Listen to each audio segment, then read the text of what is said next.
Porteira aberta, seja bem-vinda, bem-vindo ao podcast do Patrone, espaço para falar do agro com quem entende. E se o futuro do agro não estivesse só na lavoura, mas também sendo produzido dentro dela? No mundo de incertezas, conflitos e insumos cada vez mais caros, uma pergunta é inevitável: até quando o Brasil vai depender de fora para produzir aqui dentro?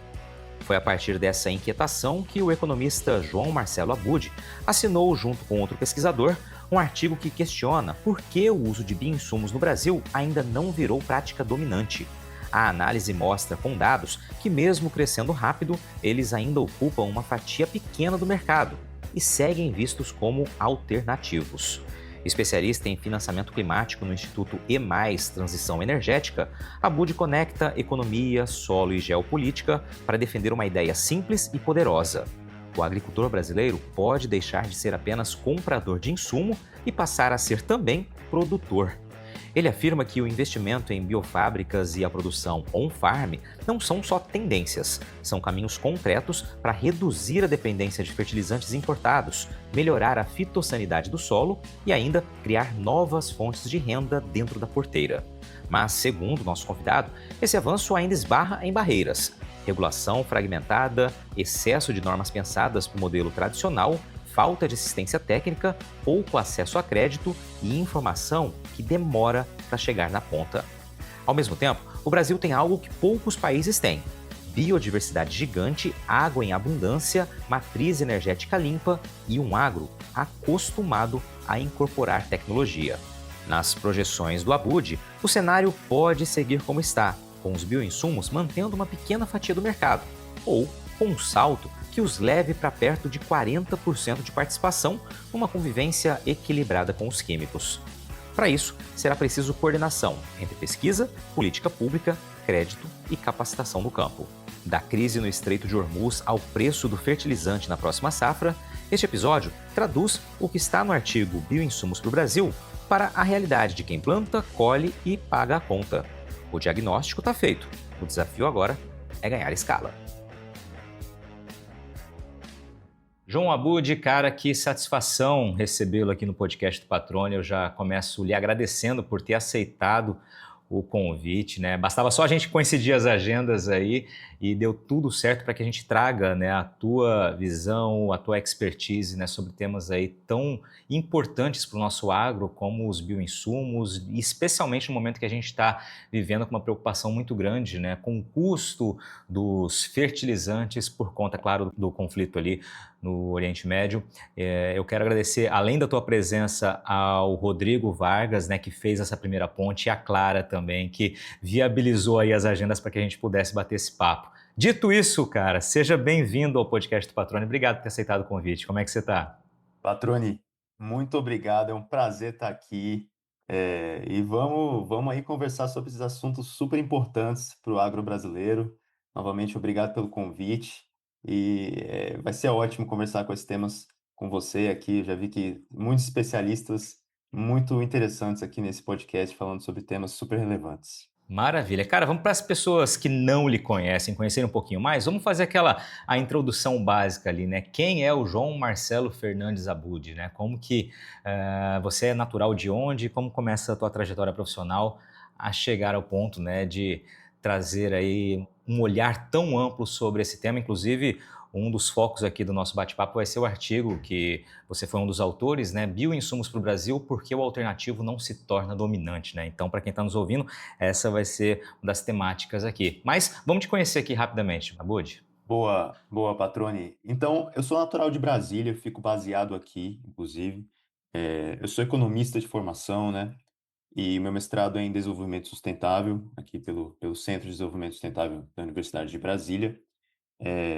E aí, na verdade, desde a minha graduação, já me interessava por assuntos que podiam estar ligados tanto ao agronegócio, agricultura e agricultura de baixo carbono e o meio ambiente também. Como esses temas se interligam e como eles podem ser, em grande medida, vetores de desenvolvimento, de ganho de produtividade e de diminuição de desigualdade na economia brasileira, né? A gente sabe que o agronegócio e a agropecuária são muito relevantes para a nossa economia e a gente, já se valendo de alguns atributos que a gente já tem, como a nossa produtividade agrícola, como inclusive a nossa matriz elétrica, a gente pode levar, inclusive, a um nível, superior, um nível além do que a gente já tem. E aí, partindo disso, a gente começou a explorar, muitos pontos, né? Hoje eu estou como, especialista em financiamento climático aqui no Instituto EMAG de Transição Energética, então a gente trabalha com alguns temas transversais e um deles é ligado justamente a essa questão da cadeia de bioinsumos e biosoluções para a economia brasileira. E aí isso envolve agricultura, isso envolve também processos de gás biológico, de biometano, de biogás, e como isso pode até levar a um novo ciclo de industrialização verde, que também está ligada ao agronegócio, como a gente sabe, né? Legal. Você falou que, né, desde o começo praticamente ali da carreira, você tinha esse olhar já que envolvia o agro, né? O que despertou essa sua atenção, esse foco? Boa. Então, não só pela extensão do nosso agronegócio aqui no Brasil, a gente sabe que é um setor que é muito intensivo em capital e tem um eixo de tecnologia muito interessante. E para aí, a gente percebendo a questão de o que a gente chama, o nosso Brasil, nosso país é um país mega biodiverso, então a gente tem uma biodiversidade que pode, inclusive, aumentar um pouco da nossa produtividade em vários eixos, incluindo a agricultura, né? Então a gente tem a questão de bioinsumos e a gente também tem a questão de que propriedades rurais hoje podem se valer de aumento de receitas para além da produção de produtos agrícolas. Então, como a gente vai tratar um pouco mais à frente, a ideia, o que a gente vê em um futuro médio, assim, Patrone, é começar a ver produtores rurais e propriedades rurais, e aí incluindo tanto grande produtor quanto pequeno produtor, tá? Como, como hubs e como propriedades que são capazes de produzirem além de produtos agrícolas. Essas propriedades são também passíveis de produzirem insumos para a agricultura, passíveis de produzir seus próprios insumos, e aí a gente trabalharia com uma redução, né, uma mitigação da dependência que a gente tem de importação de insumos para a agricultura no Brasil, e até de trabalhar como eixos de pequenas agroindústrias. Porque com algumas possibilidades mais modernas que a gente tem hoje, como por exemplo a instalação de biofábricas, biorefinarias, é possível que produtores comecem a ter um pouco de bioindústrias em suas próprias propriedades. Isso pode ser muito benéfico, muito vantajoso, porque isso tem geralmente uma taxa de valor agregado maior.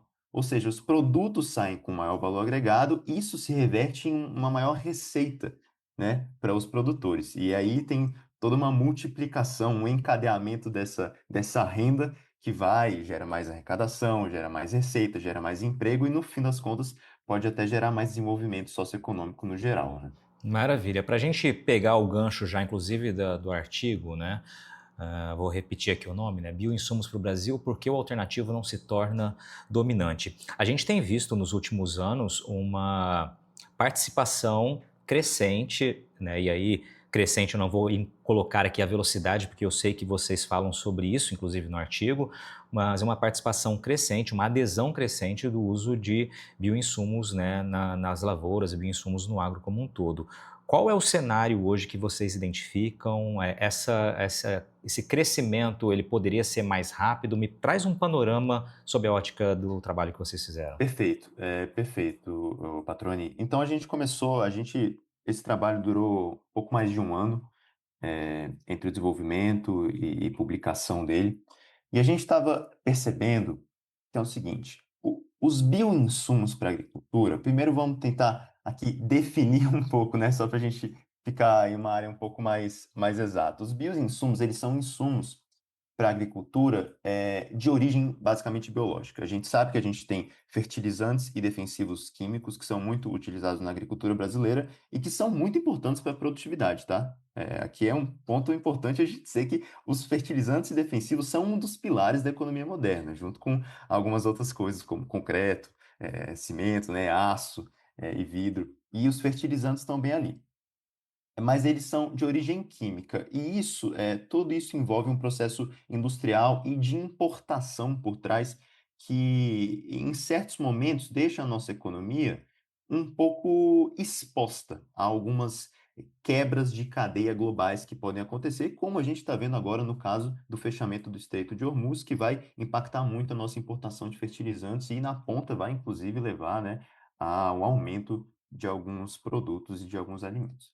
Então, os bioinsumos, eles, na verdade, eles são usados há algumas décadas no Brasil e no mundo. Eles são, como eu disse, insumos de origem biológica, e aí eles podem incluir, né, biofertilizantes, bioestimulantes e também defensivos biológicos. Então, eles têm vários eixos, eles incluem macro-organismos, micro-organismos, e vários deles são utilizados para diferentes fins.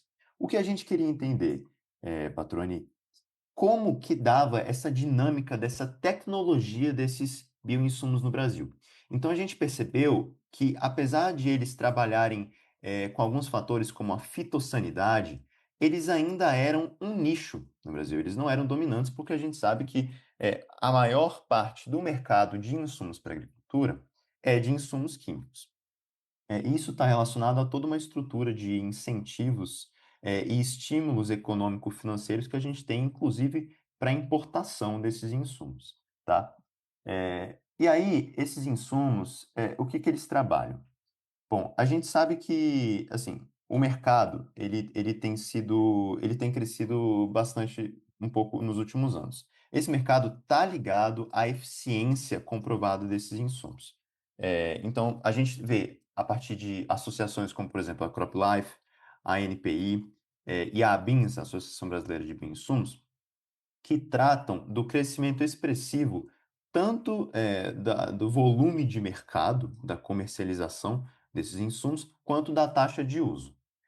No entanto, a gente vê que ainda eles se mantêm como nicho, né? Eles não quebraram o que a gente chama de barreira de breakthrough, que é um termo em inglês, que basicamente pode ser entendido aí como um, um crescimento, um rompimento de barreiras para se inserirem no que a gente chama de regime dominante entre tecnologias, entre atores e entre mercados. E a gente foi tentar entender por que eles não ganhavam mais mercado e se tornavam um pouco mais dominantes. Lembrando que um ponto muito importante aqui, Patrone, é que o ideal não é que haja uma tecnologia dominante, ou a tecnologia química de fertilizantes nitrogenados, por exemplo, ou a tecnologia de bioinsumos. O ideal é que haja uma coexistência entre tecnologias, justamente para a gente mitigar algumas dessas dependências que a gente tem, né? Então, o que que a gente achou, no que a gente quis entender esse processo de nicho? A gente achou que eles ainda são menos de 10% aí, né, do regime de insumos para a agricultura no Brasil, e que, apesar de alguns marcos jurídico-regulatórios, como o Plano Nacional de Bioinsumos, eles cresciam, ainda que crescessem a uma taxa interessante, eles ainda não conseguiriam romper essa barreira. Por quê? Existem muitas regulações, e aí a gente chamou isso de pulverização regulatória, que impedem sistematicamente de algumas tecnologias conseguirem se consolidar. Então, ainda que haja alguns incentivos, por exemplo, econômicos, financeiros ou até regulatórios e estruturais, o conjunto de pacote de regulações, ele ainda vai muito na direção de insumos químicos, que, repito, são importantes, mas que têm algumas limitações, sobretudo se tratando da fitossanidade do solo e da terra, né? E aí, se você quiser, a gente pode entrar um pouco mais nesse processo. O produtor rural que nos acompanha sabe muito bem que nenhuma safra é igual à outra. O tempo, o mercado, o time, muita coisa muda. E é aí que entra algo muito importante: poder contar com uma empresa de confiança que preza pela qualidade. Há 25 safras, a Agrosol segue inovando. A equipe em campo faz um acompanhamento criterioso das cultivares escolhidas para o portfólio de sementes da empresa e ainda atua com um cuidado especial durante a entre-safra, como a realização de testes de qualidade e armazenagem em ambiente adequado. Assim, quando chegar o momento certo, a melhor semente estará pronta para ser cultivada. Agrosol Sementes, há 25 safras, gerando prosperidade ao campo. Você está ouvindo o podcast do Patrone, agroinformação com quem entende. Então aí vocês identificaram, né, confirmaram como um nicho que vem crescendo, mas como você disse, ainda tem entraves aí. Eu vou pedir depois para você detalhar um pouco a visão desses entraves, de como a gente mudar isso, né, pelo que vocês estudaram. E eu queria que você se aprofundasse aí, fique à vontade. Perfeito. Então, vamos lá. E aí eu vou até juntar aqui um pouco com o nosso contexto de algum desses entraves, porque um desses entraves é justamente a dependência que a gente tem de insumos, de importação de insumos e de fertilizantes. Então, só como um contexto aqui, Patrone, a gente tem hoje no mundo mais ou menos 1,7 bilhão de hectares de terras agrícolas, tá? E mais ou menos um terço de todas essas terras, o que daria mais ou menos 570 milhões de hectares aí, elas já são classificadas como degradadas. Essa degradação, ela é inteiramente induzida pela ação humana, tá?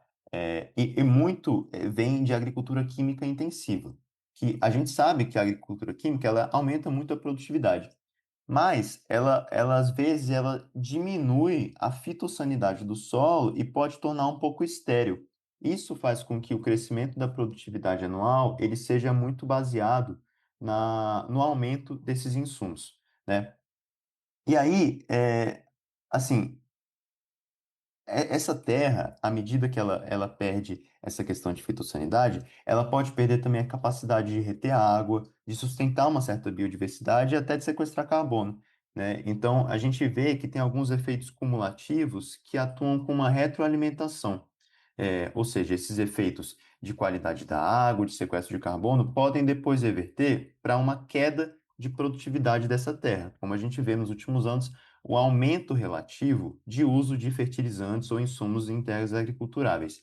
E aí, a partir do momento que a gente constata esse aumento relativo de uso de fertilizantes, a partir do momento que acontece um choque, né, global, que nem a gente viu com o conflito no Irã, com o fechamento do Estreito de Hormuz, a nossa dependência de importação de fertilizantes, ela fica mais escancarada.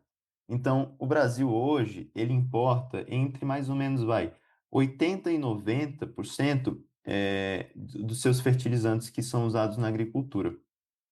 E aí, isso, Patrone, quando ocorre esse choque, os preços disparam, né? E aí piora a vida do agricultor. Se a gente tivesse uma descentralização maior e uma capacidade de oferta de fertilizantes nacional, isso seria capaz de mitigar muito esses choques e o preço conseguiria ficar mais retido.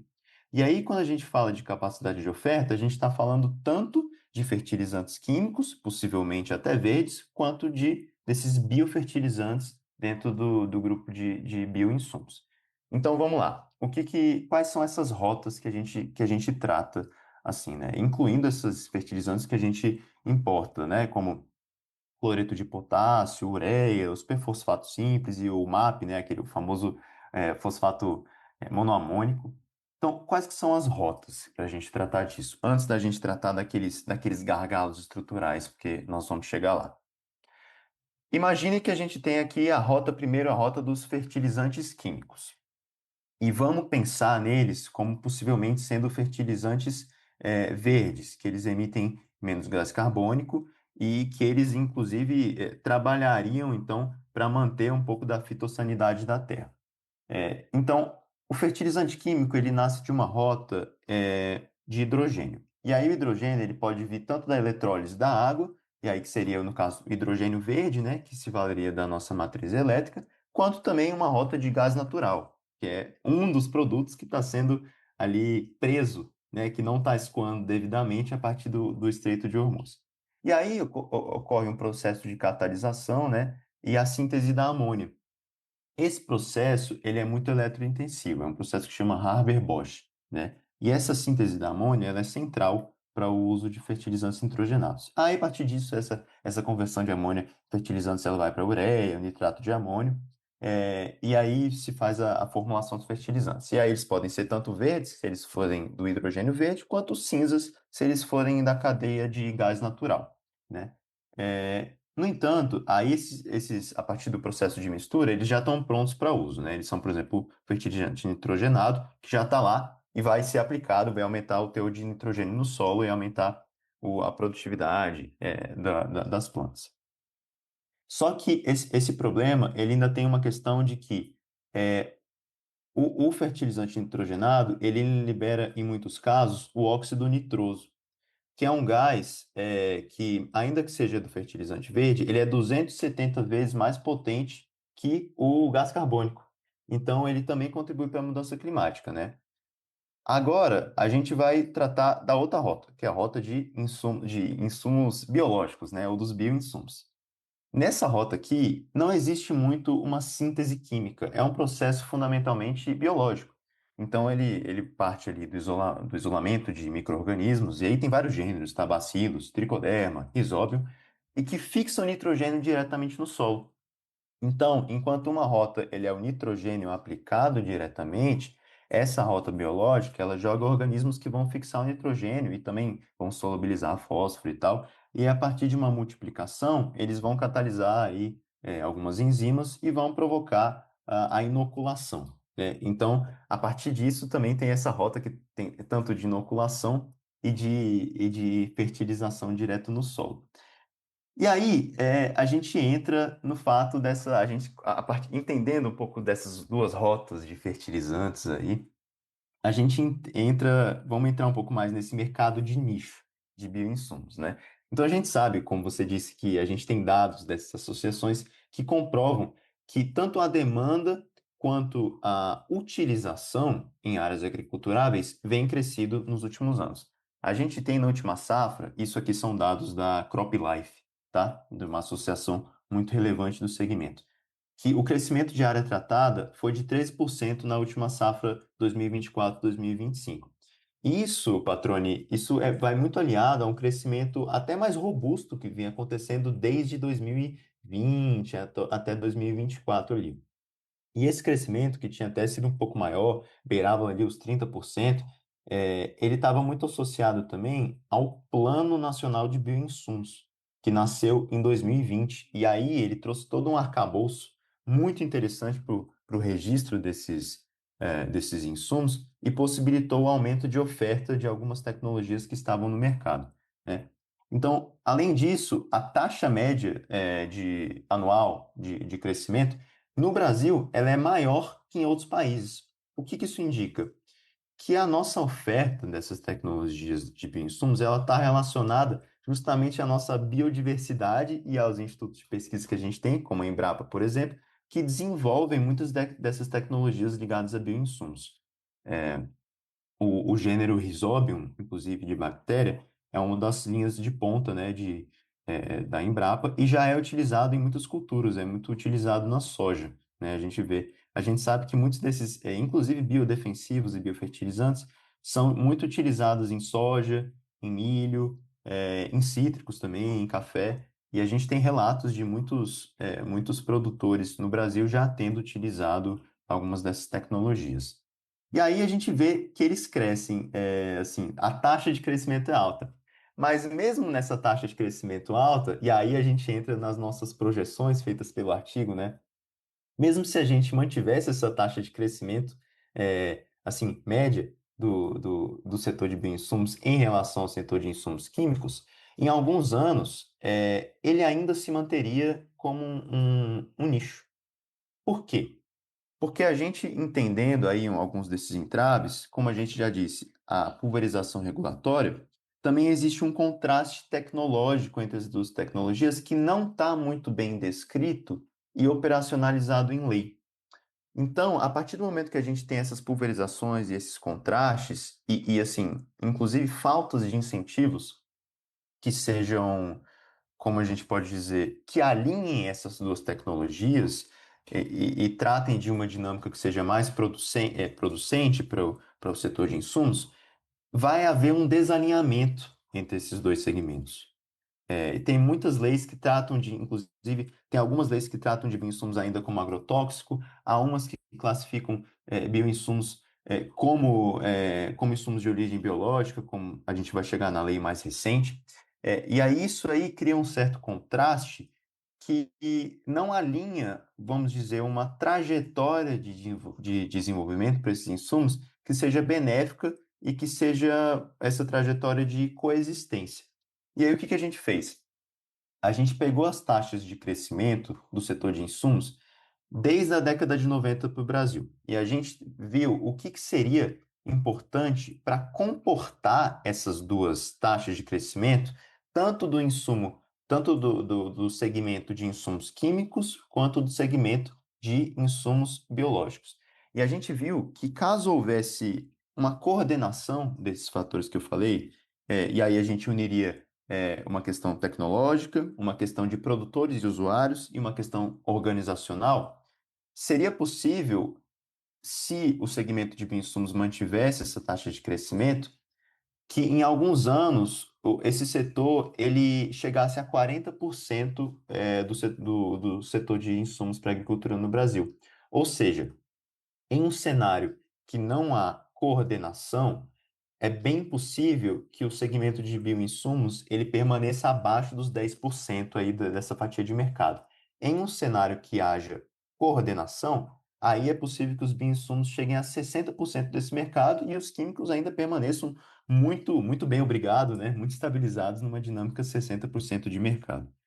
E aí, essa dinâmica possível, Patrone, ela nos dá um indicativo de que essas propriedades rurais, elas podem começar a produzir os bioinsumos muito por algumas regulações que estão começando a ver a luz do dia.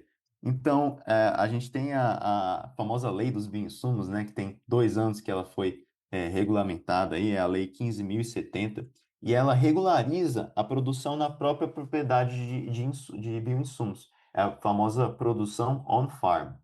Então, a partir dessa possibilidade, e aí tomando esse possível cenário aí de coordenação, as propriedades rurais poderiam passar a produzir os próprios insumos para a agricultura, e aí trabalhando tanto com defensivos quanto com fertilizantes, e também, inclusive, vender alguns desses bioinsumos, o que também traria um incremento para a receita, né? Então, a propriedade rural, nesse caso, passa a ter não só a produção que ela já tinha de alimentos e produtos agrícolas, como também a produção dos próprios insumos e também aí um eixo muito importante que seria o beneficiamento desses insumos, né? Porque isso requer um pequeno aparato agroindustrial que pode trazer receitas muito interessantes e o desenvolvimento para o produtor rural, né? Então, é isso que eu acho que essa nova dinâmica pode nos mostrar em um horizonte possível aí, patrão. Babud, está muito bem fundamentado, né? E você trouxe uma resposta ampla, com muita profundidade, era essa a ideia para entender de fato, né, todo o direcionamento que vocês avaliaram. E aí tem alguns pontos que eu queria comentar aqui para que você também traga uma análise, né? Enfim, você trouxe o crescimento recente que a própria CropLife demonstrou, né?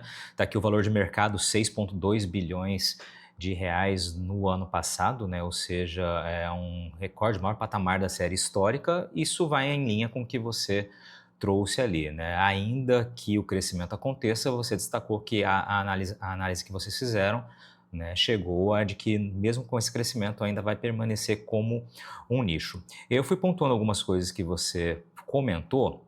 Acho que eu vou de trás para frente aqui. Você falou da produção on-farm, né?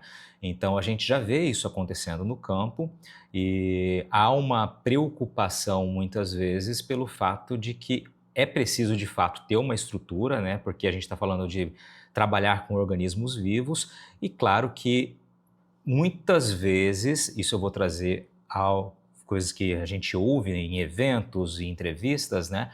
Há uma preocupação com o conhecimento técnico para quem vai, de fato, trabalhar com esses bioinsumos, vai fazer essa produção, né, on-farm, né? Então, acho que esse é um ponto crítico que precisa realmente ter uma compreensão. E você fala, inclusive, na possibilidade futura de, quem sabe, vir a comercializar esses insumos produzidos na própria fazenda como um incremento de renda, né?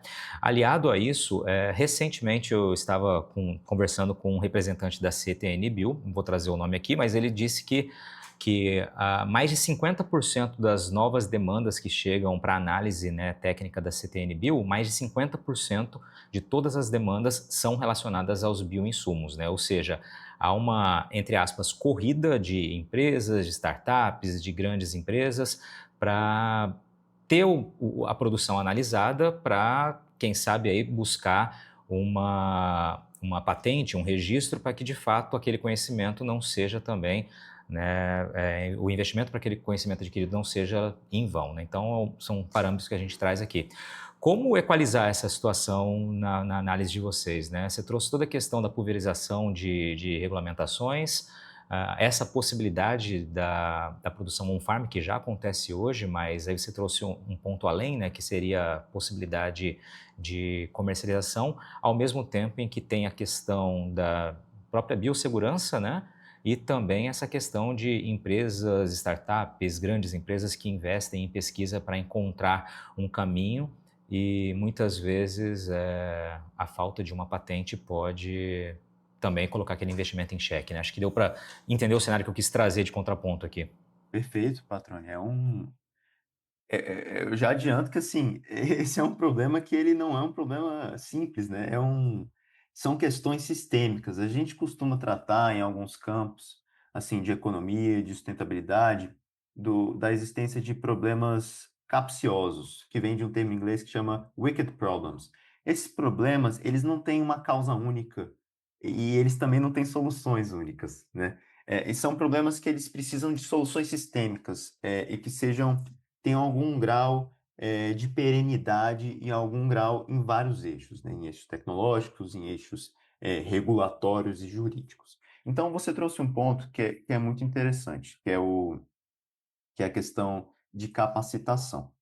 Teve um workshop, Patrone, há pouco mais de uma semana, da NPI Bio, que é a Associação Nacional de Promoção de Inovação na Indústria de Biológicos, né? E ali foi mostrado que uma das principais barreiras à adoção de bioinsumos não é custo, ao contrário, diferentemente do que muita gente acha, mas é a falta de informação e falta de capacitação técnica, que foi um ponto que você trouxe e que, de fato, ele coaduna com os dados empíricos que a gente vê em campo, né? Então, existe uma demanda aí, uma sede, tanto pelo produtor grande quanto pelo produtor pequeno, passando aí muito pela questão de agricultura familiar, de entrar em um capacity building que seja possível de reverter toda essa tecnologia, né, que nasce de institutos de pesquisa, de agroquímicas, e reverter em produtividade na propriedade rural ali mesmo, né? E por que que isso aí passa? Por quais fatores que isso passa, né? Melhor dizendo. Tem alguns fatores que são da assessoria técnica, que vem de próprios representantes de venda de empresas do setor. Esse papel eu acho que é fundamental. A partir do momento que as empresas, incluindo multinacionais aqui, tá? Elas comecem a ter agentes no campo que também sejam capacitados com esses produtos que elas possam passar a vender, essa assessoria ela fica mais capilarizada e ela consegue chegar a locais onde antes não era possível. O outro ponto que é interessante trazer são os órgãos que já têm uma capilaridade muito bom, que são os órgãos de ATER, né? De assistência e extensão rural. Esses órgãos, à medida que a curva de aprendizado vai se amadurecendo aí, com a emergência dessas tecnologias que são, em grande parte, novas nesse dinamismo brasileiro, a possibilidade de oferta de capacity building também vai crescendo. Então, é preciso entender que essa curva de aprendizado, ela também vem desses próprios órgãos e desses próprios profissionais que estão no campo. E isso, Patrone, também vai muito em voga com algumas bases que a gente tem, inclusive, no Ministério da Agricultura. Tem a base Agrofit, né, que vem registrando muitas dessas novas tecnologias, incluindo bioinsumos, que trabalham com a fitossanidade. Então, a partir de um momento que uma tecnologia ela solicita lá o cadastro, e ela vai ser homologada, e ela entra em possibilidade de ser comercializada, cria-se uma nova capacidade de oferta que vai entrando, que deve ser revertida para o campo. Um outro eixo aqui, um terceiro ponto que eu acho que pode ajudar nessa questão, e aí você falou muito da questão de estrutura, né? A gente vê que muito das propriedades precisam de ter essa estrutura, é um ponto de usufruir de algumas linhas de crédito que existem. Por exemplo, vou dar um exemplo aqui, a linha do plano ABC, né, que é ABC+, que é a agricultura de baixo carbono, que tem algumas linhas de crédito que são dedicadas para insumos biológicos ou o que eles chamam de atuação em agricultura regenerativa, né, que poderia incluir isso. Agora, a gente sabe que são muitas vezes investimentos que têm um alto valor de capital inicial ali, né? E que precisam de fato de linhas de crédito com valores mais competitivos.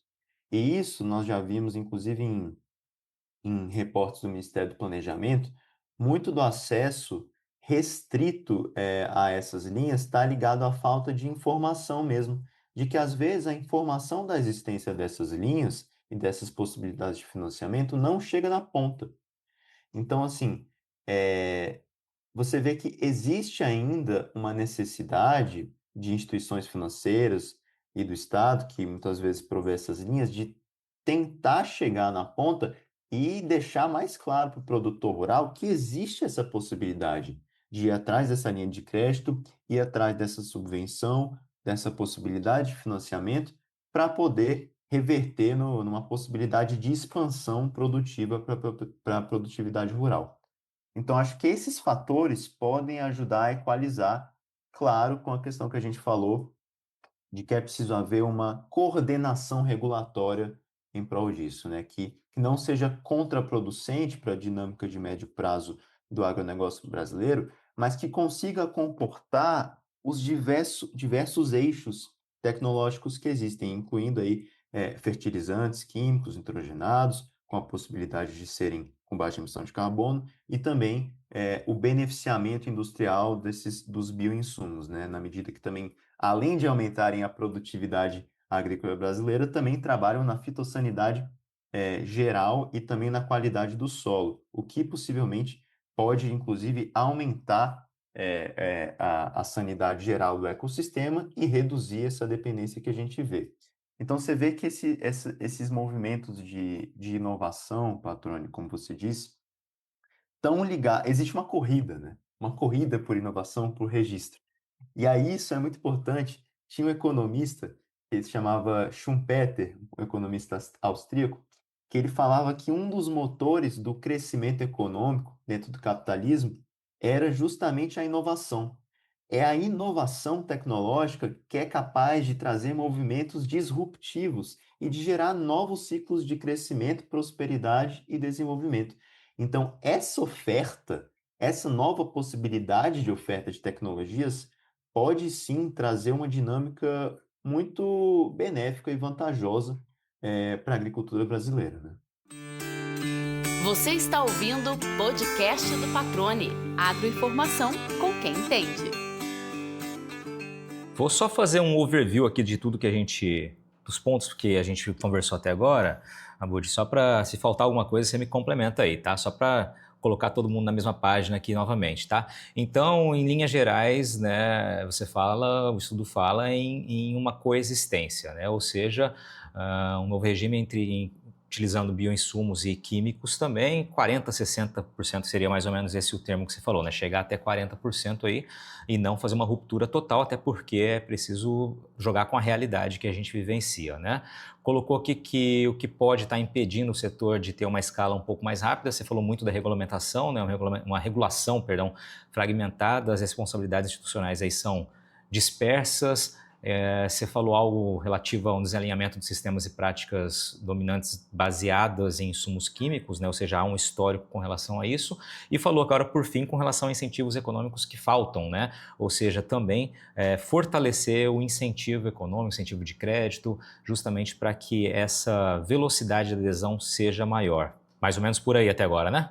Tá correto? É isso mesmo, patrão. Maravilha. E aí, cara, eu acho que é um ponto legal da gente também trazer, que eu acho que isso conta muito para a adoção de uma inovação, para a adoção de uma ferramenta, de uma tecnologia, é justamente seria uma mudança de pensamento, né? E nesses anos que eu estou acompanhando o campo, já um pouco mais de 2 décadas, a gente percebe, né, um olhar cada vez mais é, sensível para a questão do uso dos bioinsumos no campo, né? Ou seja, o que no passado era só tentativa em alguns pontos, hoje a gente vê uma adesão maior e os números comprovam isso, né? Ou seja, os agricultores em especial, né, enxergam essa viabilidade desse casamento, né, entre químicos e os bioinsumos e os biológicos, justamente porque você consegue, além de minimizar despesas, minimizar despesas sem perder eficiência e muitas vezes com ganho de eficiência, né? Então acho que esse ponto da mudança de olhar, ele também vai muito em linha do que você tem trazido aqui e de que pode ajudar a pavimentar um caminho mais sólido para que esse avanço do uso tenda a ganhar escala. Concorda com isso? Eu concordo, Patrone, porque esse é um ponto muito importante que você traz. O agricultor, às vezes, ele não deve ir atrás de uma opção tecnológica que seja só porque ele achou que é uma opção bonitinha ou uma opção da moda. Não, os agentes respondem a incentivos.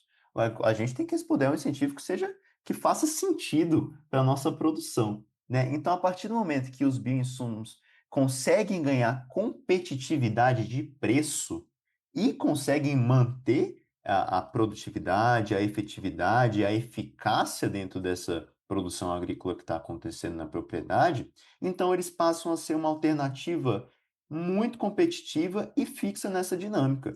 E aí, retomando ao ponto, a gente defende uma coexistência dessas tecnologias que entram em uma dinâmica que existe, né? Que existe uma gama de opções para o agricultor brasileiro, porque a gente sabe ainda da importância dos fertilizantes químicos e dos defensivos químicos.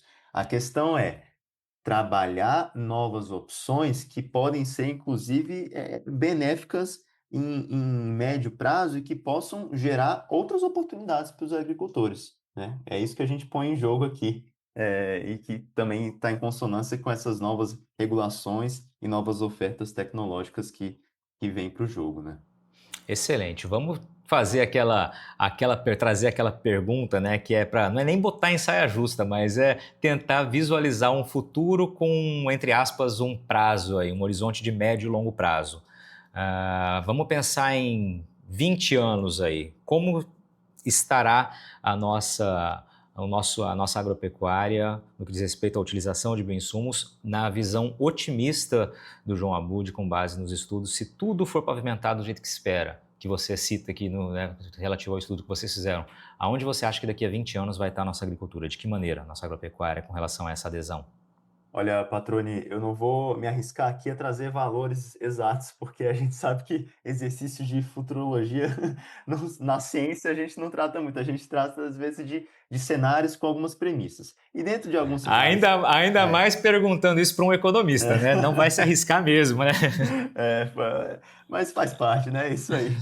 Mas, bom, a gente entendendo alguns cenários e com algumas premissas, se a gente entender que possa haver uma coordenação regulatória e uma coordenação tecnológica que seja possível de juntar aí insumos químicos e bioinsumos em uma trajetória eficiente para a agricultura brasileira, a gente pode ver sim o segmento de bioinsumos chegando a crescer muito mais do que a fatia que ele tem atualmente, né? Atualmente a gente vê mais ou menos 10%, menos de 10% do mercado. Eu acredito que em havendo esses tipos de coordenação que unam tecnologias, que unam usuários e produtores, e que unam também toda uma questão de mercado, de oferta de mercado e de demanda, claro, para os agricultores, é possível que eles cheguem a uma dinâmica maior aí, eu diria, não sei, entre 20% a 40% dessa fatia de mercado. Claro que mantendo uma custo-efetividade competitiva, mantendo uma eficácia competitiva na ponta e que seja, no fim das contas, um retorno bom, um investimento bom para o nosso produtor, que é o que a gente sabe que é o mais importante, né, da nossa agricultura brasileira, né? O primeiro passo na avaliação, na tua avaliação, como vocês pesquisaram, qual seria o primeiro passo para isso? É a regulamentação? Eu diria, eu diria que, assim, a gente teve avanços muito bons. A gente teve o Plano Nacional de Bioinsumos 2020, a gente teve a Lei Geral de Bioinsumos agora em 2024. Então, acho que um primeiro passo seria entender quais são os movimentos nas casas de tomada de decisão e fazer esse apanhado de todas essas regulações que existem que lidam com defensivos agrícolas, com importação de fertilizantes e a gente conseguisse sistematizar e consolidar em regulações e instruções normativas, jurídicas, que consigam apontar para um caminho comum para essas duas tecnologias, e um caminho que seja, assim, realmente producente para a agricultura brasileira, no geral, e para a economia brasileira, como a gente sabe, né? E tem um indicativo de como deveria ser essa unificação, esse trabalho? João, tem algum palpite de o que deveria, quais pontos você considera sensível que poderiam, ou sensíveis que poderiam ser diluídos num esforço, uma força-tarefa como a sugerida? Olha, eu acho que entender quais são os incentivos e as estruturas que às vezes são favoráveis à importação, entender quais desses incentivos podem ser revertidos e convertidos para a produção doméstica. E isso, um ponto que trabalha muito isso é o nosso Plano Nacional de Fertilizantes. O nosso Plano Nacional de Fertilizantes, que aí envolve muito da Petrobras também, né? Ele define algumas regras que são, inclusive, de redução de dependência de importação de fertilizantes. Então, a gente vê reativação de algumas fábricas de fertilizantes, e isso também pode incluir, o plano ele prevê explicitamente o uso de opções biológicas, né? Então, fazer valer esses planos e essas intenções que são muito boas e reverter, de fato, para a produtividade e para a custo-efetividade das dinâmicas agrícolas brasileiras, né? Perfeito, João. Você comentou ali algumas vezes sobre, né, citou a situação que a gente vivencia hoje por conta da nossa dependência, né, de importação de fertilizantes, todo o cenário, toda a preocupação e toda a elevação de custo diante do que a gente vivencia ali no Oriente Médio, ou seja, né, a situação do Irã. É um momento para a gente tem visto nesse momento, né, falar-se muito em bioinsumos, pode ser um momento definidor na sua avaliação, cara, pegar justamente esse cenário que mais uma vez a gente vê que o quanto essa dependência nos custa e transformar, né, esse sentimento agora, essa preocupação em ação, de fato, para a gente alavancar esse mercado dos bioinsumos? Patrone, esse é um ponto, eu acho que, assim, essencial que você traz. É um ponto onde culmina toda a nossa análise.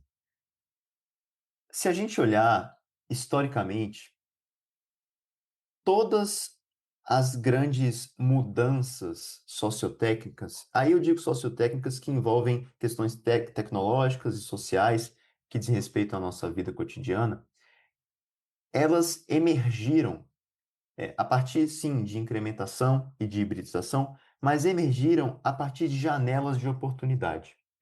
Então, nos anos 70, no Brasil, a gente teve duas crises do petróleo, em 73 e 79. E isso foi um choque de oferta que forçou com que o Estado reconsiderasse outras opções de energia. E hoje, a gente tem a matriz elétrica mais limpa e mais renovável do mundo. 90% da nossa matriz elétrica é renovável.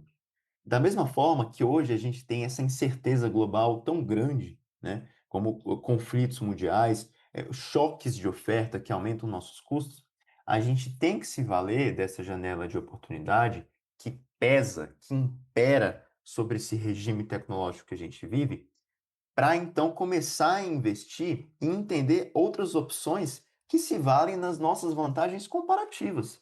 Por exemplo, da nossa mega biodiversidade. Se a gente começar a se valer disso, Patrone, a gente consegue ser, assim, expoentes nessa produção biológica, em uma dinâmica que pode ser capaz não somente de suprir parte da nossa demanda nacional por insumos para a agricultura, mas também entrar em movimentos de exportação desses insumos biológicos, tá? Então, esse momento que a gente vive hoje, eu diria que é um momento, sim, pivotal, é um momento crucial para entender a importância estratégica dessas tecnologias alternativas que a gente tem em jogo aqui no Brasil. Excelente, cara. Eu compactuo contigo também nesse ponto de vista. Eu acho que a gente tem que transformar em ação, né, todo sentimento que a gente vivencia dessa insegurança, dessa dependência, né? Acho que isso é ponto uníssono, né? Acho que é unânime, todo mundo pensa da mesma forma, e só que a gente precisa transformar em ação isso, né? E não ficar postergando.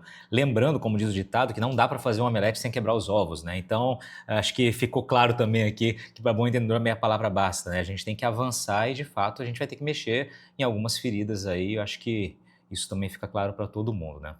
É isso mesmo, Patrone. Algumas medidas, elas não têm como agradar a todo mundo, mas entender quais são, assim, tecnologias que podem ser, quais os caminhos que podem ser benéficos para todos, né? Para a maioria, e para entender o quanto de produtividade isso pode agregar. Maravilha.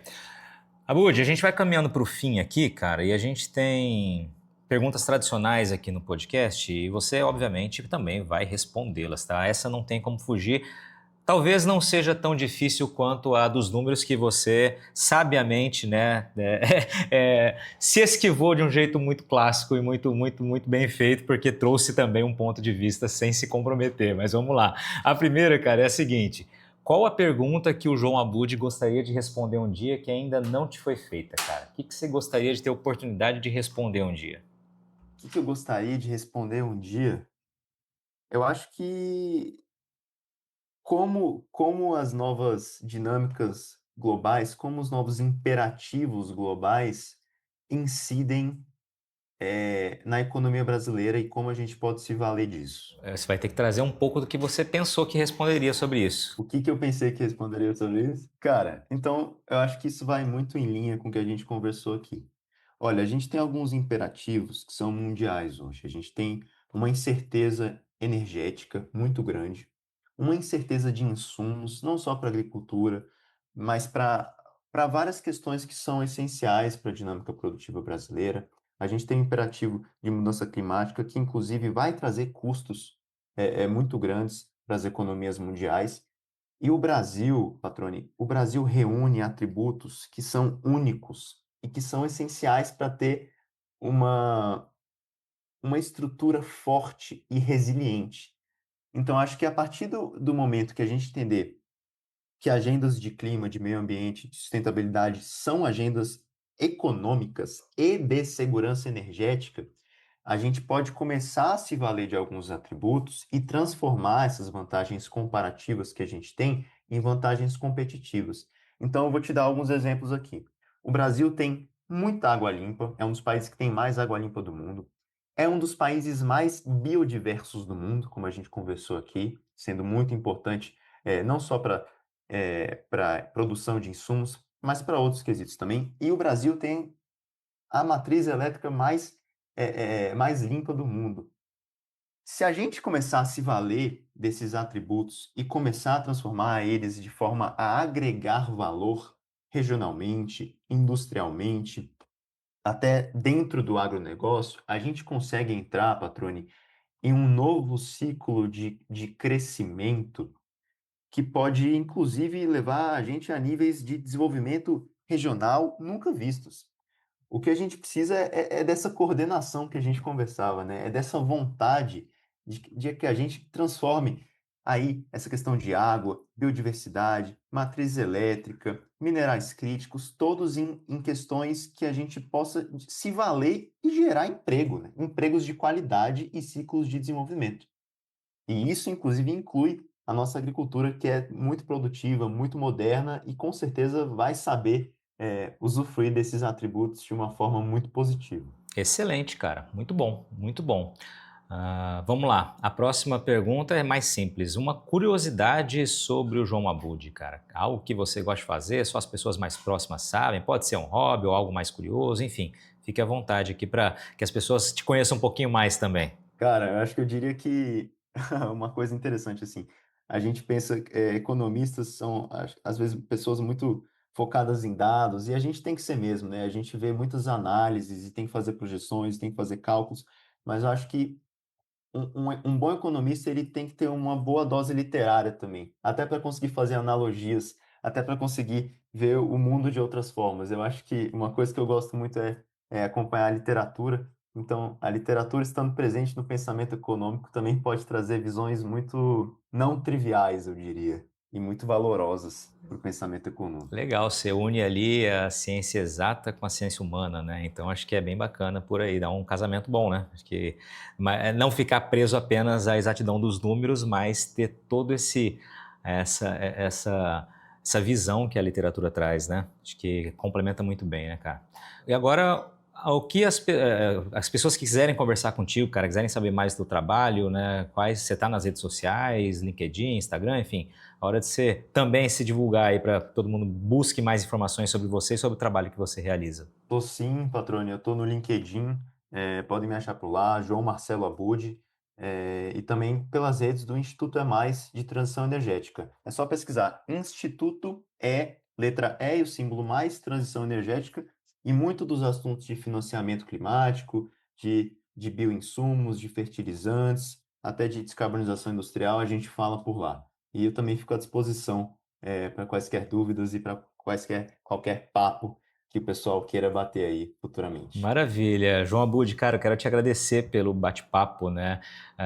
Muito informativo, com muita coerência com o que você trouxe, né? De uma maneira muito também didática, que eu acho que é esse que é a grande jogada, e a gente, né? Especialmente para quem trabalha com pesquisa, que tem uma linguagem mais, entre aspas, científica, né? É trazer com essa... não uma tradução, mas de um jeito que fique muito fácil das pessoas compreenderem um recado que precisa ser dado, né?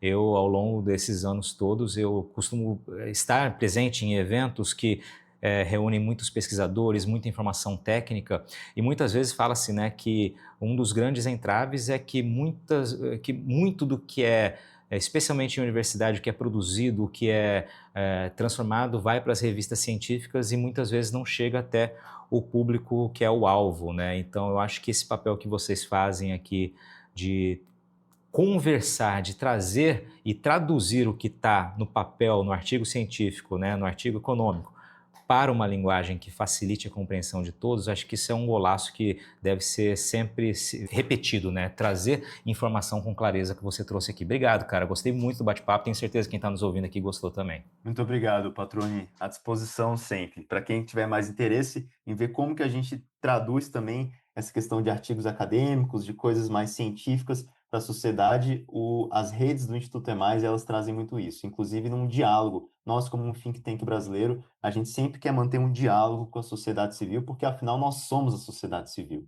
né? E nós precisamos trazer esses caminhos, essas possibilidades para todo mundo.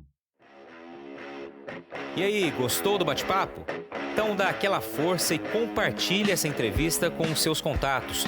E olha, aproveita para mandar aquele feedback dizendo o que você está achando do podcast do Patrone. Pode criticar, elogiar, sugerir temas e pessoas para dividir boas histórias aqui nos próximos episódios.